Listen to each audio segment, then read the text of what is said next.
যুদ্ধের উদ্ভব করবে ফেব্রুয়ারি মাসে, তা ঘটুক না।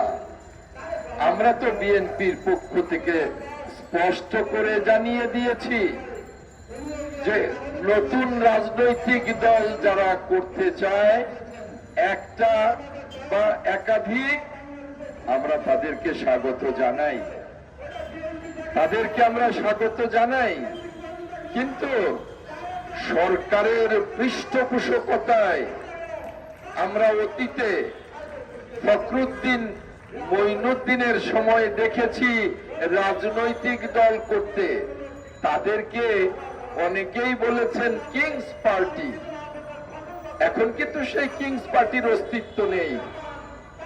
কিংস পার্টিকে এখন কিন্তু আর দেখি না। এরকম রাজনৈতিক দল করবেন, স্বাগতম, কিন্তু সরকারের পৃষ্ঠপোষকতায় সরকারের থেকে রাজনৈতিক দল করবেন, সেটা কিন্তু ওই ফখরুদ্দিন মঈনুদ্দিনের মতোই ওই কিংস পার্টি হবে, জনগণের পার্টি হবে না। জনগণের পার্টি করতে চান, জনগণের ভালোবাসা নিয়ে পার্টি করতে চান, রাজনীতি করতে চান, আসুন, রাস্তায় আসুন, রাজনৈতিক দল করুন, জনগণের ভালোবাসা আদায় করুন।